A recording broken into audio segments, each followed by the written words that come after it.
நான் நிற்கிற இடத்துல யாரும் இல்லாததால் என்னோட முகக்கவசம் எடுத்துட்டு உங்கள்கிட்ட பேசுகிறேன். வணக்கம். இது கொரோனா என்ற பெருந்தொற்று காலமாக இருப்பதால் அனைவரும் மிகுந்த பாதுகாப்புடனும் எச்சரிக்கையுடனும் இருக்கணும். முடிஞ்ச அளவுக்கு வீட்டுக்குள்ளேயே இருங்க. தவிர்க்க முடியாத காரணத்துக்காக வெளியிலே போனாலும் தனி மனித இடைவெளியை மறக்காமல் கடைபிடிங்க. இந்த நோய் தொற்று உங்களை காப்பதற்கு மிக மிக முக்கியமானது இந்த முகக்கவசம் தான். இந்த முகக்கவசத்தை அனைவரும் போட்டுக்குங்க. அது ரொம்ப முக்கியம். இந்த முகக்கவசம் தான் மனிதர்களுக்கு இப்போ உயிர் கவசமாக மாறிடுச்சு. இந்த முகக்கவசத்தை முழுமையாக போடணும். மூக்கு வாய் ரெண்டையும் முழுமையாக மூடி இருக்கிறது மாதிரி போடணும். சிலர் இதை பாதி அளவுக்கு தான் போடுறாங்க. மூக்கு கீழே முகக்கவசம் போடுறதுனால எந்த பயனும் இல்லை.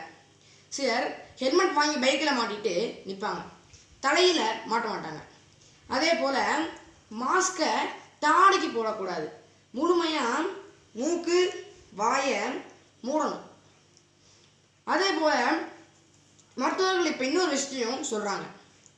மக்கள் அதிகமாக கூடுற இடத்துக்கு செல்லும்போது 2 முகக்கவசம் சேர்த்து பயன்படுத்தலாம்னு சொல்கிறாங்க. மருத்துவமனைகளுக்கு செல்லும்போது, பேருந்துகளில் பயணிக்கும் போது, கடைகளுக்கு செல்லும்போது, தொழிற்சாலை மற்றும் அலுவலகங்களில் பணியாற்றும் போது 2 மாஸ்க் அணிகிறது நல்லதுன்னு சொல்கிறாங்க. கிருமி நாசினியால் கைகளை அடிக்கடி சுத்தப்படுத்துங்க.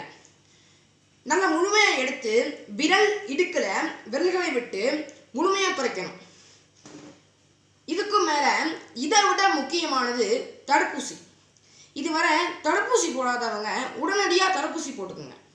இந்த நோய் தொற்று நம்மை காக்கவும் மீட்கும் இருக்க மிக மிக முக்கியமான கவசம் தடுப்பூசி தான். நான் தடுப்பூசி போட்டுக்கிட்டேன். 2 டோஸ் மீடியம் போட்டுக்கிட்டேன். சிலருக்கு காய்ச்சல் உடல் வலி வரலாம். அதுவும் ஒரே நாளில் சரியாயிடும். அதனால் எந்த தயக்கமும் தேவையில்லை. தடுப்பூசி போடுறத ஒரு இயக்கமாக தமிழக அரசு நடத்தி வருது. முகக்கவசம் போடுறது, கிருமிநாசினி பயன்படுத்துவது, தடுப்பூசி போட்டுக்கொள்வது ஆகிய 3 மூலமாகவும் நம்மையும் நம்முடைய குடும்பத்தினையும் காப்பாற்றிக்கலாம். வரும் முன் காப்போம். கொரோனா இல்லாத தமிழகம் அமைப்போம். நன்றி, வணக்கம்.